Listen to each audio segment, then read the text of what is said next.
शालिनं चिदचिदिव्याप्तं च दिव्याकृतिं जीवेशाक्षरमुक्तकोटिसुखदं नैकावताराधिपं ज्ञेयं श्रीपुरुषोत्तमं मुनिवरेर्वेदादिकीर्त्यं विभुं तं मूलाक्षरयुक्तमेव सहजानन्दं च वन्दे सदा। सहजानंद स्वामी महाराजनी जय, अक्षर पुरुषोत्तम महाराजनी जय, भगतजी महाराजनी जय, शास्त्रीजी महाराजनी जय, योगीजी महाराजनी जय, प्रमुख स्वामी महाराजनी जय। મુમુક્ષુઓના કલ્યાણ માટે નીકળેલા નીલકંઠ વર્ણીની વન વિચરણ યાત્રાનો લાભ આપણે પ્રાપ્ત કરી રહ્યા છીએ। એની અંદર ગઈકાલે બદ્રીનાથની અંદર નીલકંઠ વર્ણીએ જે યુગ કાર્ય કર્યું એની વાતો આપણે કરેલી। વર્ણી જ્યારથી પોતે ઘર મૂકીને નીકળ્યા છે ત્યારથી એ પોતે જ્યાં આગળ જાય છે ત્યાં આગળ દેખાય કામ એક, પરંતુ ઘણા બધા એક સાથે કામ કરી રહેલા છે। લખે છે કે ઉપર થકી જણાય કામ એક, અકળિત કૃત્ય બીજા કરે અનેક। ઉપરથી આપણને વર્ણી એ શ્રીપુરની અંદર ગયા એવું લાગે, પરંતુ ત્યાં આગળ જઈને પણ એમણે એમની નિસ્પૃહિતાનું દર્શન આપણને કરાવ્યું। મઠની મહંતાઈની અંદર એ પોતે લોભાયા નહીં અને એમના વ્યક્તિત્વનો આપણને પરિચય પ્રાપ્ત થયો। મહારાજની આ શૈલી એમના આખા જીવન દરમિયાન રહેલી। વંશીપુરના રાજા કુશળ કુંવરબાઈ, બીજા કેટલા બધા મહારાજાઓ એમને રાજ્ય અર્પણ કરવા તૈયાર થયેલા, સંપત્તિઓ અર્પવા તૈયાર થયેલા, રાજકુંવરીઓ આપવા તૈયાર થયેલા, પરંતુ મહારાજે જેમ કાર્યણીના 10મા વચનામૃતમાં લખ્યું કે અમારે તો ત્યાગનો એવો ઈશક કે કેમે કરીને એ મોળો પડતો નથી। તો એ વર્ણીની નિસ્પૃહિતા આપણે જોઈ। અને ત્યાર પછી બદ્રીનાથની અંદર એમણે જે સતયુગ, ત્રેતાયુગ અને દ્વાપરયુગ એ ત્રણેય યુગોને એમના પોતપોતાના ધર્મ એ પુનર્જીવિત કરવાનું વચન આપ્યું, એ પણ આપણે જોયું। બદ્રીનાથની અંદર વર્ણી રોકાયા ત્યાં આગળ આપણે જોઈએ છીએ કે એમણે સંસ્કૃતિના જે પાયા એ મજબૂત કરવાનું કાર્ય કર્યું। આપણી સંસ્કૃતિ કે કોઈ પણ સંસ્કૃતિ એ 3 પાયા ઉપર ઊભી રહેતી હોય છે। એક છે સંત, બીજું છે મંદિર અને ત્રીજા છે શાસ્ત્રો। આ સંત, શાસ્ત્ર અને મંદિર એ સંસ્કૃતિના આધાર સ્તંભ છે।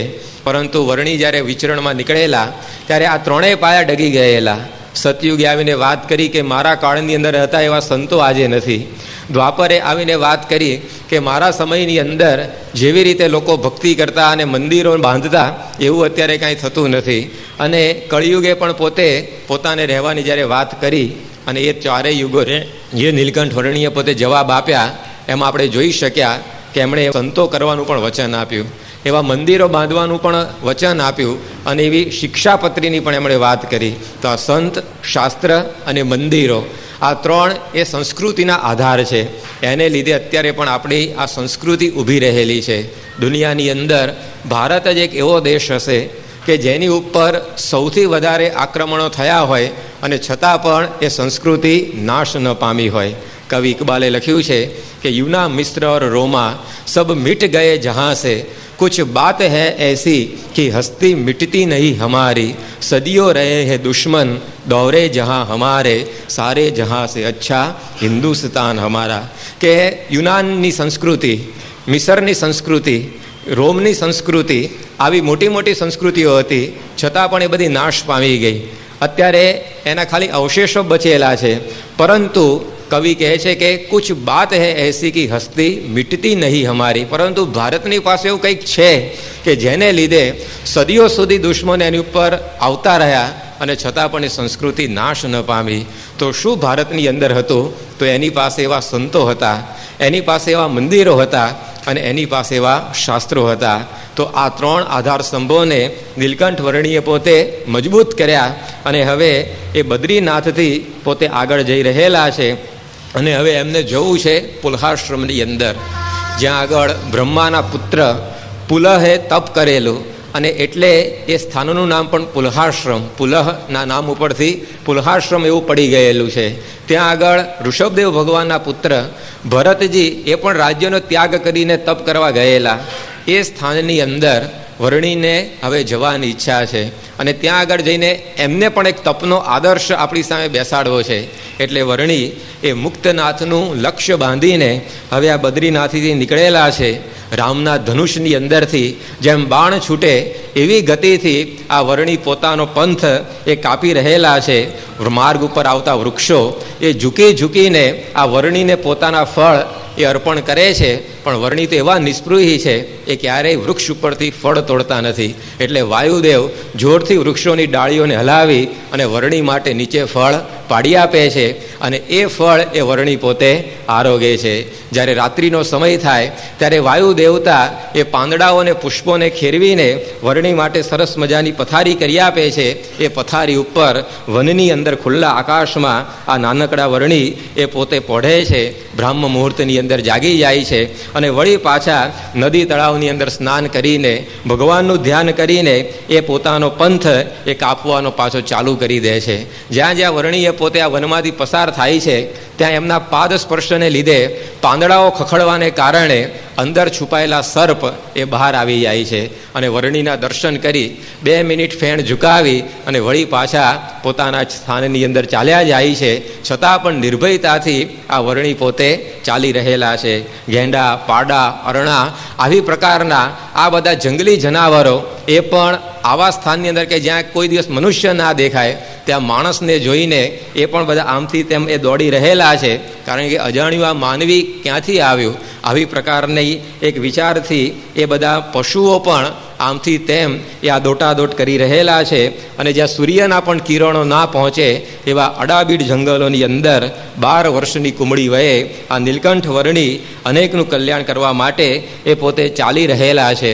અને આવા દુર્ગમ વનની અંદર ચાલતા ચાલતા એક વખત 3 દિવસ સુધી નીલકંઠ વર્ણીને જમવા માટેનું કોઈ અન્ન મળ્યું નહીં, કોઈ એવા ફળફળાદી પણ મળ્યા નહીં. અને એ વનની અંદર પ્રવાસ કરતાં કરતાં શ્રીજી મહારાજ જ્યારે કાળા પર્વતની તળેટીમાં પહોંચ્યા ત્યારે એમના પગ લડથડવા માંડ્યા.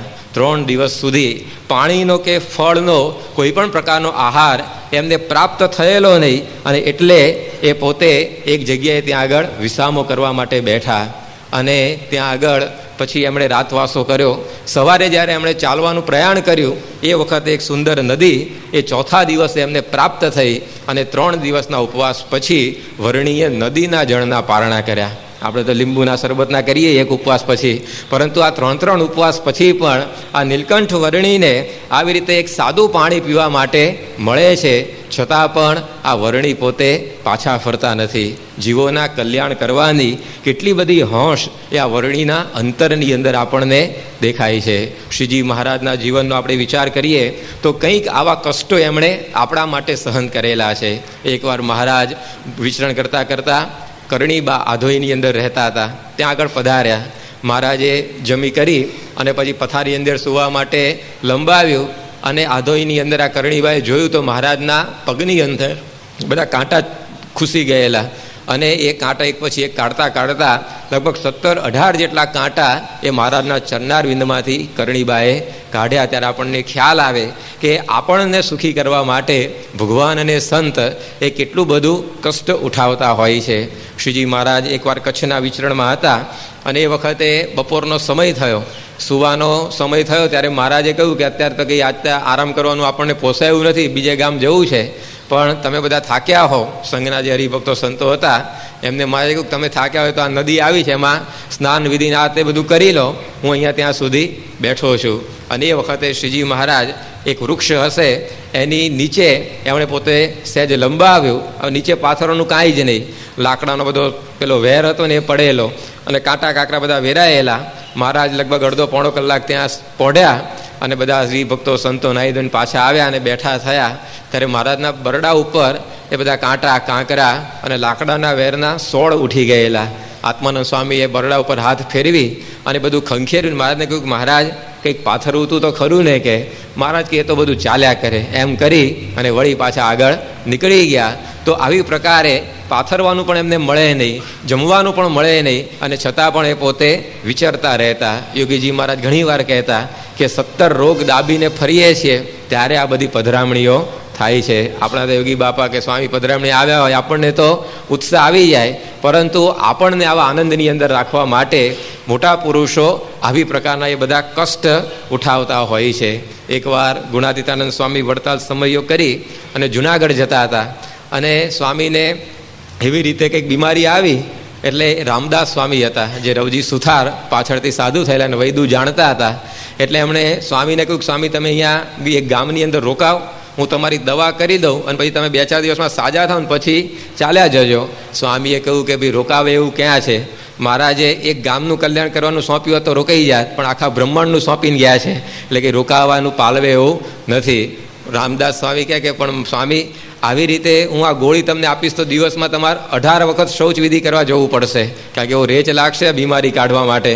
સ્વામી કહે કાંઈ વાંધો નહીં કે, અને સ્વામીએ પોતે વિચરણ થંભ્યાવ્યું નહીં. દિવસની અંદર 18 વખત સ્વામીને નાહવા જવું પડે, કારણ કે શૌચ વિધિ જાય પછી સ્નાન કરવું પડે. હવે એ વખત કે આવા ઘરોઘર બાથરૂમ ને સંડાસ નહીં, ગામની બહાર જવાનું, ત્યાં તળાવ કે નદી આવે ત્યાં નાહવાનું, અને આવું દિવસમાં 18 વખત થાય. છતાં પણ સ્વામી પોતે પધરામણીઓ એમણે બંધ કરી નહીં. તો આવી પ્રકારે આ મોટા પુરુષો ભક્તોના કલ્યાણ માટે આવા અનેક દેહના કષ્ટ એ ઉઠાવી લેતા હોય છે. સ્વામી બાપાનો આપણે પ્રસંગ જાણીએ છીએ કે અમેરિકાની અંદર પધરામણી કરતા હતા, અને ડાબા પગની મોજડીમાં જમણો પગ નાખવા માંડ્યા, અને જમણા પગની મોજડીએ તેમાં ડાબો પગ નાખવા માંડ્યા. બાજુમાં સંત હતા, એમણે કહ્યું સ્વામી કેમ આમ હવળ હવળ થાય છે? ત્યારે સ્વામી બોલ્યા કે દેખાય છે જ કોને, કે મોતી એટલો બધો પાકી ગયેલો સ્વામીને કે 5 ફૂટ દૂરનું પણ એમને દેખાતું નહીં. છતાં પણ કહ્યું નહોતું એમણે કે હવે આ પધરામણીઓ આપણે બંધ કરીએ, કે આ દેખવામાં પણ તકલીફ પડે છે. પત્ર લેખન એમણે બંધ નહોતું કર્યું કે હવે આંખે દેખાતું નથી તો પત્રો લખવાના બંધ કરી દઈએ. તો આપણા માટે આ ભગવાન અને સંત એ આટલી બધી એ કષ્ટને બધું ઉઠાવી અને ફરતા રહેતા હોય છે. ત્યારે આ પ્રકારની આ વર્ણિની પણ રીત છે કે ભક્તોનું કલ્યાણ કરવા માટે આટલી બધી હોશ એમને. ભગવાન અને સંતને આપણું કલ્યાણ કરવા માટે જેટલી ધગશ છે ને, એની જો કરોડમાં ભાગની આપણને આવી જાય કે આપણે આ દેહ કલ્યાણ કરી લેવું છે તો કામ પાકી જાય એવું છે. એમને કેટલી બધી શ્રદ્ધા છે, પરંતુ આપણી કઠણાઈ એવી છે કે આપણે એટલા જ પાછા શ્રદ્ધાહીન થઈને બેસી રહ્યા હોઈએ. તેઓ આવી રીતે આ ભગવાન અને સંત એ બધો દાખલો કરતા હોય છે. અને આ રીતે શ્રીજી મહારાજ 3 દિવસ પછી આ સાદા પાણી ઉપર નિર્વાહ કરી અને વળી પાછા એ આગળ પોતે ચાલવાનું શરૂ કરી દીધું. અને એટલાની અંદર દિવસમાં ચાલતા ચાલતા જ્યારે સૂર્યાસ્ત થયો એ વખતે એક વડ આવ્યો, અને આ વડની નીચે વર્ણીએ રાતવાસો કરવાનો વિચાર કર્યો. અને ત્યાં આગળ સંવત 1850ની જન્માષ્ટમીનો એ દિવસ હતો, અને એ વખતે વર્ણીએ નારાયણ જપ કરી અને આ વડની નીચે પોતાનું આસન એ ત્યાં આગળ કર્યું. એ સમયની અંદર હનુમાનજી એ પોતે વર્ણીની રક્ષાની અંદર એ ત્યાં આગળ આવીને બેસી ગયા. જોજો અચરજ એક વિશાળ, કીડી કુંજરની રખવાળ. કોઈ દિવસ કીડીભાઈ હાથીની રખેવાળી કરે ખરી? કીડી એમ કે હાથીભાઈ તમે ચિંતા ના કરતા, કે હું અહીંયા બેઠી છું, કોઈ આવે તો મને કહેજો. એવું બની જ ના શકે. પરંતુ અહીંયા તો ભગવાન દરેકને પોતાની સેવાનો લાભ આપી રહેલા છે.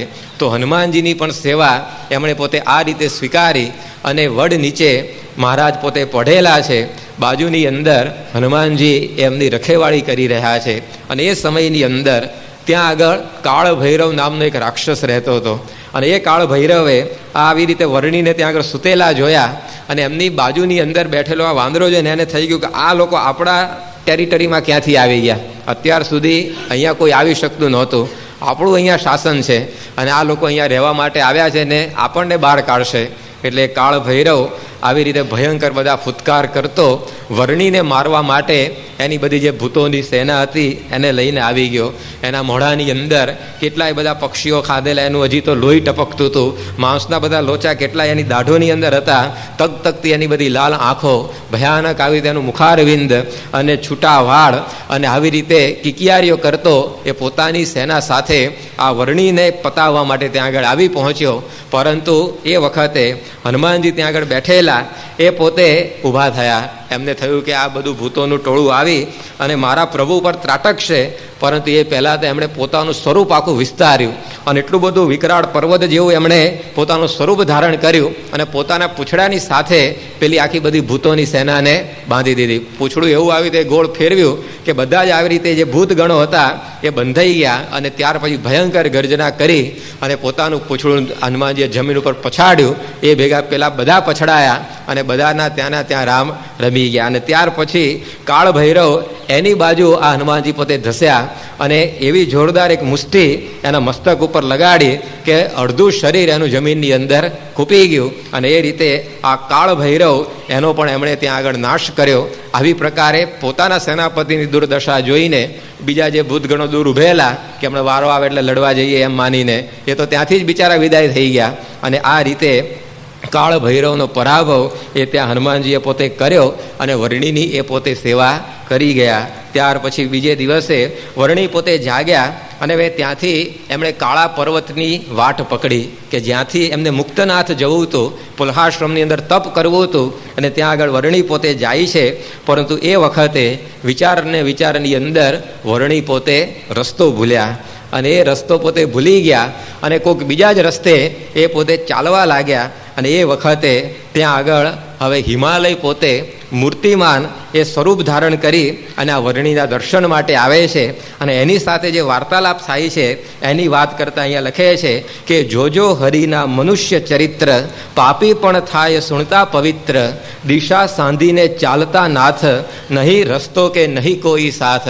કોઈ સાથ સંગાથ વિના અને કોઈ પણ પ્રકારના નકશા વિના આ વર્ણી પોતે ચાલી રહેલા.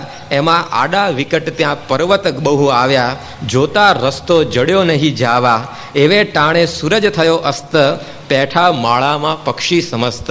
સૂર્યાસ્ત થઈ ગયો અને અંધારાની અંદર આ વર્ણી પોતે રસ્તો પોતાનો ચૂકી ગયા. અને એ સમયની અંદર હિમાચળ નરનું રૂપ ધારી, સ્તુતિ કૃષ્ણની આવી ઉચ્ચારી, અહો ઈશ્વર અંતરયામી, તમે છો સચરાચર સ્વામી. હિમાલય એ વખતે મૂર્તિમાન સ્વરૂપ ધારણ કરીને આવ્યો અને એ હિમાલયને પછી વર્ણી પૂછે છે કે મારે પુલહાશ્રમ જવું હતું ને હું રસ્તો ભૂલી ગયો છું, તો તમે મને રસ્તો બતાવો. ત્યારે એ હિમાલય પોતે કહે છે કે હે પ્રભુ, તમે માર્ગે સૌને ચડાવો, ભૂલેલાને તમે ઠામ લાવો, મળે તમને તે મોક્ષ સિધાવે, તમને તે કોણ માર્ગ બતાવે. હે ભગવાન, તમે તો અનેક ભૂલેલાને માર્ગ બતાવ્યા છો, તમે કોઈ દિવસ કંઈ રસ્તો ભૂલો નહીં. તમે તો અનેક જે માર્ગ ભૂલેલા હોય એને પણ સાચા માર્ગે લાવી દેનારા છો. તો તમે આવી રીતે રસ્તો બતાવવાની વાત કરો છો, પરંતુ એ તો આપનું એક મનુષ્ય ચરિત્ર મને લાગે છે. જનહિત નર નાટક ધારી, નર ચરિત્ર કરો છો મુરારી. કે હે ભગવાન, આ તો તમારી એક મનુષ્ય લીલા છે, કારણ કે તમને તો બધું હથેળીમાં જેમ જળનું ટીપું માણસ જુએ એ રીતે આખું બ્રહ્માંડ દેખાતું હોય, અનંત કોટી બ્રહ્માંડો દેખાતા હોય, એમાં તમે રસ્તો ભૂલો કેમ ના? પરંતુ આજે તમે આ પૃથ્વી ઉપર અનેકને લાભ આપવા માટે આવ્યા છો, તો આ મનુષ્ય ચરિત્ર કરી રહ્યા છો. ભગવાન અને સંતની ક્રિયાઓનો જો મર્મ આ હિમાલય પોતે સમજી ગયો. જ્યારે ભગવાન આ પૃથ્વી ઉપર આવે, એમના સંત આ પૃથ્વી ઉપર આવે, ત્યારે આપણે એનું સુખ લઈ શકીએ ને, એના માટે એ પોતે મનુષ્ય જેવા થતા હોય છે. કારણ કે જેવા અક્ષરધામમાં છે એવા ને એવા જ મહારાજ અહીંયા વડોદરામાં આવીને બેસે ને, આપણે કોઈ દર્શન કરવા સમર્થ ના થઈએ. કારણ કે એ મૂર્તિ કેવી છે? મહારાજે કહ્યું છે કે એક એક રોમની અંદર કોટી કોટી સૂર્યનો પ્રકાશ રહેલો છે. આવા એક સૂર્ય કરોડો માઇલ દૂર છે ને ત્યાંથી ઉનાળામાં ગરમી ફેંકે છે તો આપણે અંદર ભરાઈ જવું પડે છે, પંખા ચાલુ કરી દેવા પડે છે, એસી ચાલુ કરવા પડે છે. તો આ તો એક એક રૂમમાં કરોડ સૂર્યનો પ્રકાશ. અને એવા મહારાજ પોતે સીધા જ અહીંયા આવે તો આપણે ક્યાં દર્શન કરવા નવરા થઈએ? આપણે ઓછા કંઈક પગે લાગવા આવી શકીએ નજીક, દૂરથી એ દર્શન ના થાય. પણ ભગવાન આપણને સુખ આપવા માટે આપણા જેવા થઈ જાય. કારણ કે સજાતી થાય ને તો આપણને તરત એમનામાં પ્રીતિ થઈ જાય. આ લોકમાં પણ તમે જોજો કે બાળકને પોતામાં હેત કરાવવા માટે પિતા હોય છે બાળક જેવો થઈને રહેતો હોય છે. જેવા માણસ હોય એવા પોતે જો થઈ જાય તો એને એની અંદર હેત થતું હોય છે. પ્રોફેસર હોય સાહિત્યનો અને કોલેજોની અંદર તો શેક્સપિયર ને મિલ્ટનના બધા કાવ્યો અને નાટકો ભણાવતો હોય, પણ એવો જ્યારે ઘેર આવે ત્યારે પોતાના બાળક સાથે કેવી રીતે વર્તે? ત્યાંથી સાહિત્યની ભાષા વાપરે. જમવા માટે બેસે ત્યારે પોતાના પત્ની આગળ સાહિત્યની ભાષા વાપરે કે મને તું પરિપક્વ પોલિકાનું પ્રદાન કરવા માટે સમર્થ છે. એની પત્ની કે હું માગે મારો ધણી કે, પણ એ સીધું એને એવું જ કહેવું પડે તું મને રોટલી આપ ભાઈ ખાવા માટે. તો તરત એ પત્ની આપી દે તો પોતે પત્ની જોડે પત્ની જેવો થઈ જાય. બાળક જોડે બાળક જેવો થઈ જાય. જેમ દલપતરામે કહ્યું છે કે છોટી અક્કલવાળા આગળ મુખે ન વધીએ મોટી વાત, પાશેર કેરા પાત્રમાં કેમ શેર સમાસે સાત. જે સમજે જેવી રીતથી તેને સમજાવીએ તેમ, બહેરો તો સમજે સાનમાં ત્યારે કરીએ લવારો કેમ. બાળક આગળ બોલીએ ત્યારે બનીએ બાળક રૂપ, ભૂ બાહુ તાતા ભાખી ગે ભલે હોઈએ ભણેલા ભૂપ. ભણેલો ભૂપ હોય, ભણેલો રાજા, પણ એ પણ પોતાના બાળક સાથે બોલે ત્યારે બેટા ભૂ લઈ આવ, એમ શુદ્ધ સુગંધીમાન જળનું પ્રદાન કરે એમ ના કે બેટા ભૂ લઈ આવે. એટલે પેલો છોકરો પાણીને ગ્લાસ લઈને બાપને આપે. ભલે ભણેલો હોય પણ બાળક આગળ કેવો થઈ જાય? બાળક. તો એ બાળકને એના બાપની અંદર પ્રીતિ થાય. એમ ભગવાન ને સંતની અતિ અપાર મોટપ છે, પરંતુ આપણે એની સેવા કરી શકીએ, આપણે એનો લાભ લઈ શકીએ ને, એના માટે પોતે આપણા જેવા થઈને આવતા હોય છે. પણ તકલીફ શું થાય છે? જ્યારે આપણા જેવા થાય ત્યારે આપણે એને આપણા જેવા જ માની લઈએ છીએ પાછા, કે જેમ આપણે બોલીએ, ચાલીએ, ખાઈએ, પીએ, ઊંઘીએ, આપણામાં જેમ બધા સ્વભાવ છે એમાં ભગવાન ને સંત પણ આપણા જેવા છે, એમાં કંઈ ફેર નથી. એટલે એ પોતે આપણને લાભ આપવા માટે આપણા જેવા થાય છે, ત્યારે આપણે ભૂલ શું કરી બેસીએ છીએ? એને આપણા જેવા જ પાછા માની લઈએ છીએ. એટલે ગીતામાં ભગવાને શ્લોક લખ્યો કે સંભવામી યુગે યુગે, કે હું આ પૃથ્વી ઉપર આવું છું, અને એના પછી તરત જ આ વાત લખી કે જન્મ કર્મ ચમે દિવ્યમ એવમ યો વેત્તિ તત્વતઃ, કે તમે મારા જન્મ અને કર્મને દિવ્ય જાણજો. કારણ કે ભગવાન સમજતા હતા કે હું મનુષ્ય જેવો થઈને જઈશ એટલે નક્કી આ બધા ગોથું ખાઈ જવાના. કારણ કે ભગવાન એ પોતે એવું આમ અસલ પછી મનુષ્ય ચરિત્ર કરે, એક્ટિંગ અદલ મનુષ્યના જેવી જ બધી કરે, એટલે ભલ ભલ હોય ને એની અંદર ગૂથું ખાઈ જાય. જેમાં આ લોકોના બધા નટ હોય છે, અભિનેતાઓ હોય છે, એ કેટલી બધી આમ અસલ એક્ટિંગ કરે તો માણસો જે જોનારા હોય ફિલ્મ એને એવું જ થઈ જાય કરે કે આ બિચારો કેટલો દુઃખી થઈ ગયો. આમ એનો ગરીબાઈનો રોલ ભજવવાનો હોય, ગરીબ માણસનો, તો એવો આમ ગરીબ માણસનો રોલ ભજવે કે જોનારાની આંખમાં આંસુ આવી જાય. કહો કે બિચારાને આટલું બધું દુઃખ પડ્યું, પણ ખબર જ છે આપણને કે ભાઈ અત્યારે આ રોલ કરે છે, એ પછી તો ગાડીમાં લઈને પોતાને ઘેર જવાનો છે, ગાડી લઈને આવે છે શૂટિંગ કરવા, પણ છતાં પણ એ એક્ટિંગ કરે ત્યારે આપણે ભૂલા પડી જઈએ છીએ. એમ ભગવાન તો નટવર છે, આ તો બધા નટ છે, પણ ભગવાનને શું કહ્યા છે? નટવર, નટોના પણ રાજા. તો એ જ્યારે મનુષ્યની એક્ટિંગ કરે, આપણા જેવા થઈને આવે, તો એની અંદર ભલભલા પોતે ગોથા ખાઈ જાય. આ લોકોની નટની ક્રિયા પણ આપણે નથી ઓળખી શકતા. અમદાવાદમાં રાયખડ વિસ્તારમાં જયશંકર સુંદરી હોલ છે. હવે એ જે જયશંકર પોતે દેશી નાટક સમાજની અંદર બધા પાત્રો ભજવતા, અને એ વખતનો જમાનો એવો હતો એના વખતે કે કોઈ સ્ત્રીઓ છે ને નાટકમાં ઉતરતી નહીં, કારણ કે પોતે ખાનદાની સમજતી કે નાટકમાં કામ કરવું કે ઓછું અમારું કામ છે, કે પુરુષો ગણાય છે, કરશે કે, આવી પ્રકારની કુલીન સ્ત્રીઓ હતી. અત્યારે તો આખી પરિસ્થિતિ જ બધી બદલાઈ ગઈ છે, પરંતુ એ વખતે કોઈ સ્ત્રીઓ આમ મોટે ભાગે ઉતરે નહીં આ નાટકોની અંદર રોલ કરવા, તો પુરુષો એ પોતે સ્ત્રીઓના રોલ ભજવતા. તેમાં જયશંકર એ પોતે સ્ત્રીઓના એવા સુંદર રોલ ભજવતો કે એનું ઉપનામ શું પડી ગયું? સુંદરી. જયશંકર સુંદરી, આ રીતે જે પોતે ઓળખાય. હવે એકવાર આવી રીતે કંઈક નાટક એનું ચાલતું હશે, અને કેટલાક આરબો કે એવા કંઈક માણસો જોવા આવેલા, અને એ લોકો આની જે એક્ટિંગ અને એની જે બધી અદાઓ એ જોઈને આમ આફરીને પોકારી ગયા. એ લોકોને થયું કે આવી પ્રકારની સ્ત્રી એ તો આપણી પાસે જ હોવી જોઈએ કે, એટલે એ લોકોએ વિચાર કર્યો આ નાટક જ્યારે રાત્રે પતે એ વખતે આપણે આંખોમાં ધૂળ નાખીને આને ઉપાડી જવી.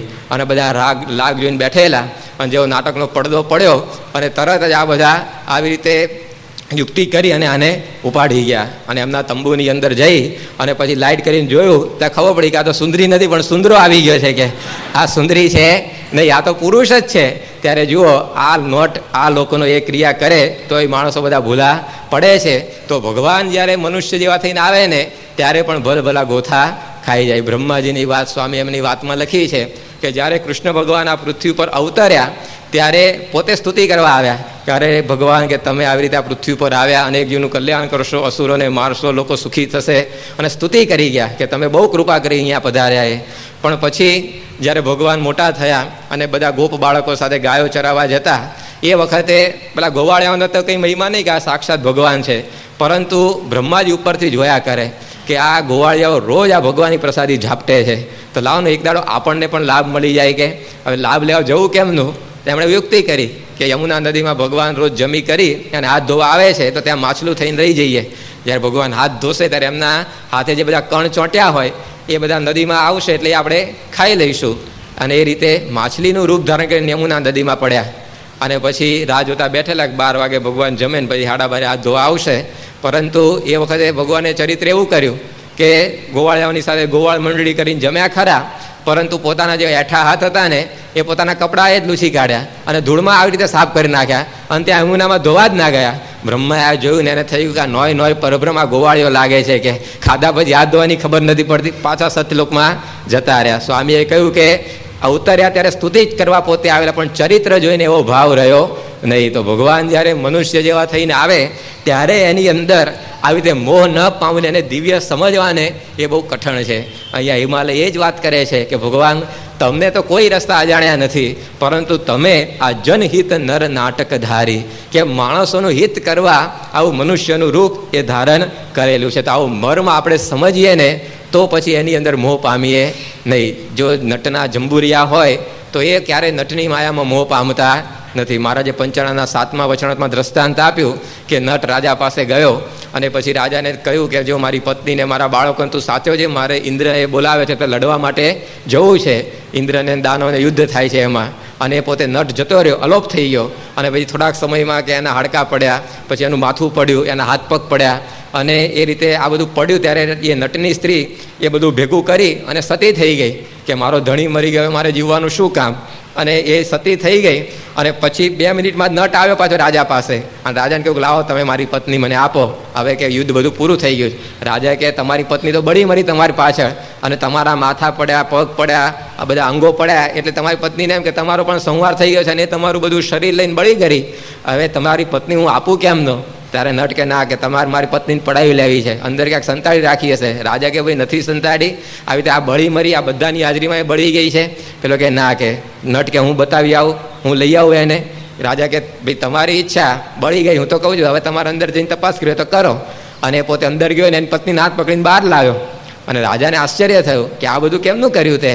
તો એ રાજા મોહ પામી ગયો, પણ એ નટનો છોકરો હતો જંબુરિયો, એ તો ખીલખીલ હસ્યા જ કરે કે મારો બાપ કેવો રાજાનું ઉલ્લુ બનાવે છે, કે કારણ કે એને ખબર હતી કે આ કેવી માયા એણે રચી છે. તો જંબુરિયાને કોઈ દિવસ મોહ થયો નહીં. એમ આપણે પણ ભગવાને સંતના જંબુરિયા બની જઈએ ને તો પછી એના મનુષ્ય ચરિત્રમાં આપણને મોહ થાય નહીં. આપણે જંબુરિયા બનવાનું એટલે શું, તે ચરિત્રનો આપણે મર્મ સમજતા શીખીએ, એ ચરિત્રનો મેળ આપણે સમજતા શીખીએ ને તો પછી આપણને એમને મનુષ્ય ચરિત્રમાં મોહ થાય નહીં. ભગવાન મનુષ્યના જેવી ક્રિયાઓ શા માટે કરે છે? પહેલું કારણ તો એ છે કે આપણને સુખ આપવા માટે. અદીબાના ખભા ઉપર શ્રીજી મહારાજે હાથ મૂકીને આબા સાઈડ પાછા પડી ગયા, તે જંબુરિયા નહોતા બન્યા. એ સમજી ના શકે કે કેમ મહારાજે હાથ એમના ખભા ઉપર મૂક્યો. અદીબાને આવી રીતે મહારાજની સાથે પરણવાનો સંકલ્પ હતો, પરંતુ એ સંકલ્પ તો કંઈ પૂરો થયો નહીં. એટલે એમને સુખ આપવા માટે, મનની આ જે એમની ઈચ્છા હતી એને પૂરી કરવા માટે મહારાજે આવું ચરિત્ર કરેલું. પણ આંબા શેઠ સમજી શક્યા નહીં અને આંબો સુકાઈ ગયો. વળી બાજુ મુક્તાનંદ સ્વામીએ પાણી પાયું એટલે લીલો થયો. પરંતુ આ જો મર્મ ના સમજીએ ને તો આ બધી તકલીફો થઈ જાય. કે આપણને સુખ આપવા માટે ક્યારેક આ મનુષ્ય ચરિત્ર બતાવે, ક્યારેક આપણને સ્મૃતિ આપવા માટે પણ હોય કે કોઈક એવું મનુષ્ય ચરિત્ર કરે ને આપણને યાદ રહી જાય. એકવાર મહારાજ મૂળીમાં જીજીબાના ત્યાં ગયેલા અને મહારાજ જમવા બેઠા અને જમતા જમતા રેલા ઉતરે બધા કોણી સુધી, અને મહારાજ કોણી સુધી રેલો ઉતરે પાછા કોણીને મોઢા આગળ લઈ જાય એનાથી ચાટે, અને આ રીતે જમતા હતા.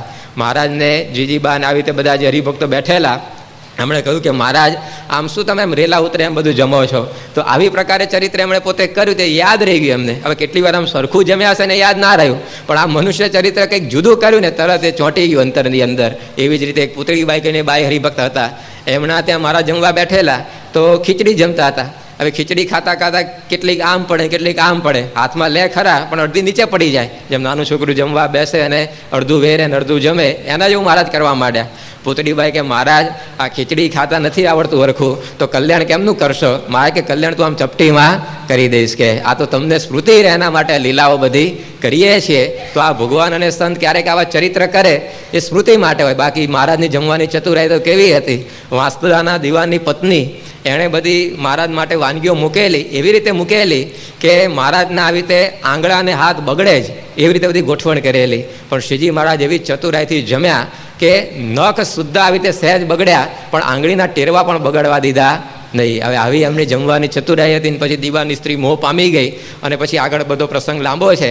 પરંતુ આવા જમનારા હતા એકદમ ચતુરાઈથી, છતાં પણ ક્યારેક આવું ચરિત્ર કરે. શાના માટે? યાદ રહી જાય આપણને. એકવાર મહારાજ ગઢડામાં હતા અને ભગોને મૂળો પીઠવડીના બે હરિભક્ત એ ત્યાં આગળ આવ્યા અને મહારાજને કહ્યું કે મહારાજ વરસાદ પડતો નથી, કૃપા કરીને વરસાદ પાડો, ઊભા મોલ સુકાઈશ, એના માટે ખાસ તમને અહીંયા કહેવા આવ્યા છે. મહારાજ કે વરસાદ એમ કંઈ ઓછો રેઢો પડ્યો છે, 500 રૂપિયા ભેટ મૂકો તો વરસાદ પડે, કે 500 રૂપિયા ભેટ આપો. તે બગાન મૂળાએ 500 રૂપિયા મૂક્યા ત્યાં મહારાજ સામે, અને તરત જ મહારાજે સંકલ્પ કર્યો કે આકાશમાં ઘનઘોર બધા વાદળાઓ છવાયા, ધોધમાર વરસાદ તૂટી પડ્યો, અને એકદમ આવી રીતે મુશળધાર વરસાદ ચાલુ થઈ ગયો. હવે આવું આપણે જોઈએ તો આપણને શું લાગે કે હવે આપણે ધંધો ચાલુ કરે છે વરસાદનો, એમના હાથમાં મોનોપોલી છે એટલે બધા પૈસા જ ઉઘરાવાના બધા. પરંતુ એ શ્રીજી મહારાજ એના આપણે ચરિત્રો જોયા કે લાખ રૂપિયાની આવકવાળા મઠને પણ ઠુકરાવી દીધો, વંશીપુરના રાજ્યને પણ ઠુકરાવી દીધું, કુશળ કુંવરબાઈના 500 ગામનું ધરમપુર સ્ટેટ એને પણ ઠુકરાવી દીધું, પંજાબના રણજીતસિંહનું રાજ એને પણ ઠુકરાવી દીધું. તો એ કંઈ 500 રૂપિયા મોહ પામવાના છે. પરંતુ આ ચરિત્ર કર્યું એનો આશય શું એ યાદ રહી જાય પેલા હરિભક્તને કે આવી રીતે મહારાજે મારી સેવા માગેલી. અને જે સાંભળતા જોનારા છે એને યાદ રહી ગયું હશે, અને અત્યારે આપણે સાંભળ્યું તો આપણે 200 વર્ષ પછી પણ આનંદ આવ્યો. તો આ ચરિત્ર બધા એમના આવા સ્મૃતિ માટે ઘણીવાર એ રહેતા હોય છે. તો આવી પ્રકારે બધો મર્મ સમજ્યા હોઈએ ને તો ગમે તેવા ભગવાને સંત મનુષ્ય ચરિત્ર કરે એની અંદર કોઈ દિવસ આપણને સંશય થાય નહીં. જેમ નિત્યાનંદ સ્વામી કહેતા કે મહારાજ અત્યારે તો તમે આમ રાજા ધીરાજ તરીકે બિરાજમાન છો, લાખો માણસો આપના દર્શને આવે છે, પણ કોઈક પ્રસંગ એવો આવે કે વડોદરાના ખંડેરાવ માર્કેટની અંદર તમે સાવ ચીથરે હાલતની અંદર ફરતા હો, અને તમારી પાછળ 4-5 તમારા ટાબરિયાઓ હાલે આવતા હોય, એ બિચારા નાગા પુગા ફરતા હોય, અને તમે હાથમાં છાલિયું લઈ અને દુકાને દુકાને ભિક્ષા માગતા હો, તો મને ના થાય કે આ